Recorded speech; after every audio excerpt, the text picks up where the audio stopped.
You Make Loving Fun sounds like one of the happiest songs ever written. It's upbeat, it's joyful, it feels like the first perfect day of summer when everything finally makes sense. But here's the thing, underneath that sunshine groove is a tangled web of heartbreak, divorce, and a secret love affair. Fleetwood Mac were in the middle of one of the most complicated breakups in rock history. Every single member had their own personal turmoil that they were going through. And somehow, they still managed to record one of the best albums of all time. Today, we're taking a deeper look at the song You Make Loving Fun and why it might be the most awkward song ever written. And why it still sounds so good. So, the group we're talking about is Fleetwood Mac, and they play the blues. We're now going to do our latest single called Oh Well.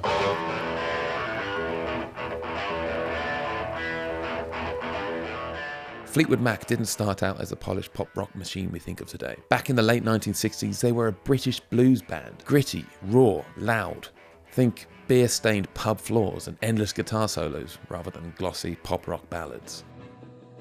The heart of that early band was Peter Green, a genius guitarist with a sound that could break your heart in one note. But fame wasn't kind to Peter. He struggled with mental health and drug use, and by the early 70s, he was gone.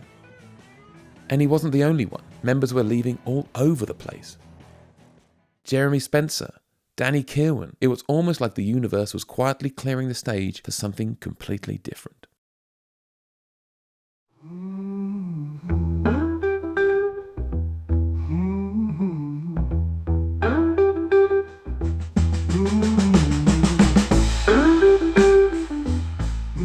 Around that time, in walks Christine Perfect.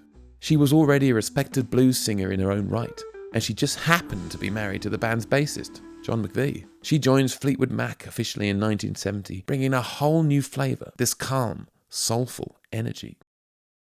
Christine wasn't flashy, she didn't need to be. She was the steady heartbeat of the band, even when the storm clouds started gathering. It's changing out there, just like last time. There's a storm coming, Harry. We'd all best be ready when she does. By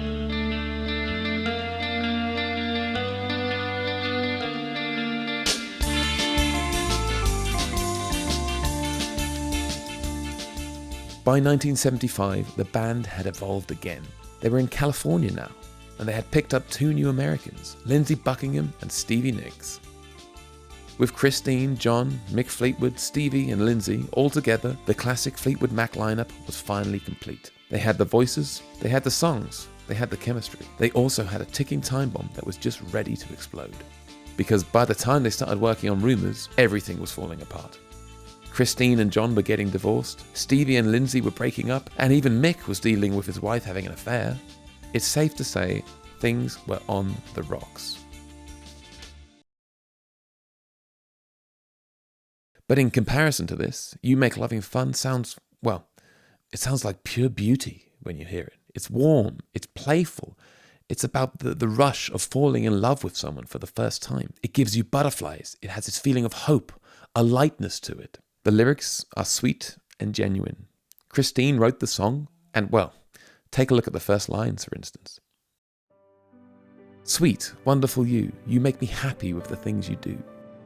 There's no irony, no sadness lurking under those words. It's just a woman who thought love was over for her, finding out that, well, maybe it wasn't. And musically, the whole track lifts you up. The rhythm is laid back but infectious. The keyboards sparkle. Even the bass line, smooth, steady, carries a quiet kind of optimism. It's not a flashy song. It's not out there to try and impress you. It's just happy to exist. And in the middle of all the tension and heartbreak surrounding Fleetwood Mac, it's almost impossible that something so happy and so positive could have come out of it. But as we're about to find out, even this little island of joy had a few secrets hiding beneath. So here's where things get a little complicated. When Christine McVie wrote You Make Loving Fun, it wasn't just a generic love song. It was written for someone very specific. No, not John McVie, her now ex-husband, and the man still playing bass on the track. The song was written about Curry Grant, Fleetwood Mac's lighting director. Christine and Curry had started seeing each other during the recording of Rumours.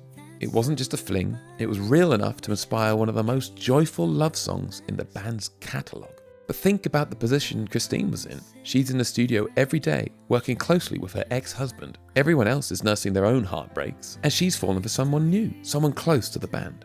It was messy, and she knew it, which is probably why when John McVie asked her what the song was about, Christine told him it was about her dog. Her dog? Now, I love my dog as much as anyone. Where you going, Tony? Digger the dog, Digger, he goes with you when you explore. Just pull his... But You Make Loving Fun might be stretching even the deepest bond between human and animal. It was a little white lie to avoid a whole lot of awkwardness. Because the truth? Well, the truth would have made recording Rumours even more impossible than it already was. String, he walks 5 feet from Romper Room. It's easy to get caught up in the soap opera of Fleetwood Mac. The breakups, the affairs, the fights. It's dramatic. It's messy. Well, it's a Netflix miniseries waiting to happen. But if you zoom in a bit closer, especially with You Make Loving Fun, you begin to see something even deeper. Christine McVie had every reason to be cynical at that point in her life. A broken marriage, a career surrounded by constant chaos. And yet, she chose joy. She didn't write a song about betrayal. She didn't write a song about revenge. She wrote a song about the simple, almost unbelievable happiness of finding love again. Think about it.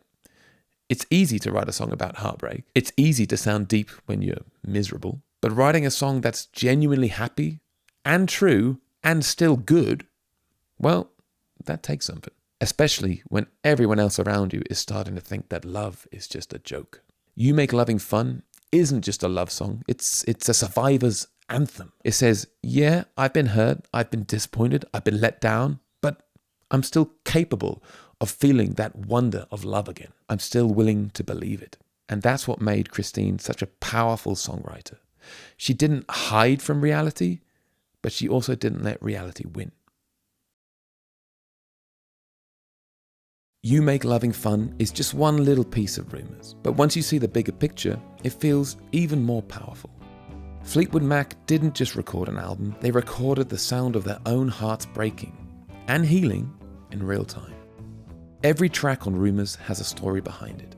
Stevie Nicks begging Lindsey Buckingham for just one last chance in Dreams, Lindsey spitting back with Go Your Own Way, and Mick Fleetwood realizing even his marriage was starting to slip away.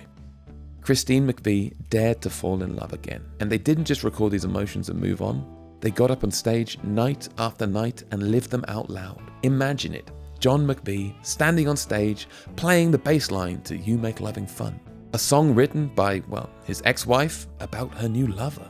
Thousands of people cheering and only a handful knowing what it actually cost him to stand up there and keep playing. That's the kind of quiet strength that nobody ever really talks about, but it's part of why Rumours feels so real. Fleetwood Mac didn't hide the hurt, and they didn't sugarcoat the betrayals. They sang about them. They harmonized through them. They played their way through the wreckage until somehow it sounded beautiful.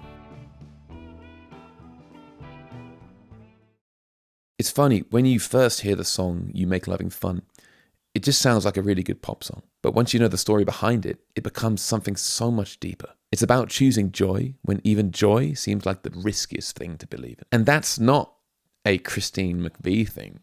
That's a human thing. Maybe that's why these songs stick with us.